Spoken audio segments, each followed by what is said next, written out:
ખેડા જિલ્લામાં સાંખેજ ગામના BE mechanical યુવાન પ્રાકૃતિક ખેતી કરીને સારી આવક મેળવી રહ્યા છે.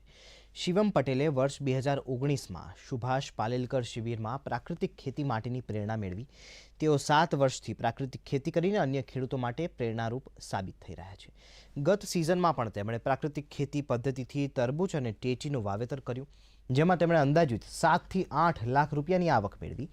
આ સિઝનમાં તેમણે 2 વીઘામાં સ્ટ્રોબેરી અને 8 વીઘામાં તરબૂચ અને ટેટીનું પ્રાકૃતિક ખેતી પદ્ધતિથી વાવેતર કર્યું છે.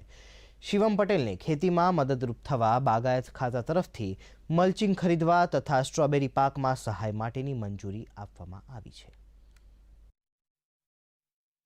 પ્રાકૃતિક કૃષિની શરૂઆત 2019થી કરી હતી અને આજે આપણે ખેડાની અંદર સૌપ્રથમવાર એક સ્ટ્રોબેરીનું પ્લાનિંગ કરી અને સ્ટ્રોબેરી રોપી છે. તો સ્ટ્રોબેરીની અંદર સારામાં સારું અત્યારે અમારો ઉતારો મળી રહ્યો છે અને સારામાં સારો ક્વોલિટી પણ સ્ટ્રોબેરીની અંદર બની રહી છે. ખેડૂતોને એવું કહેવા માંગીશ કે બને ત્યાં સુધી આપણે પ્રાકૃતિક ખેતી તરફ વળીશું, કારણ કે પ્રાકૃતિક ખેતીની અંદર જે ખર્ચો છે, ખર્ચમાં ઘટાડો થશે અને ઉત્પાદનમાં વધારો થશે, તો આપણે આવક 100% સારામાં સારી વધશે આપણી.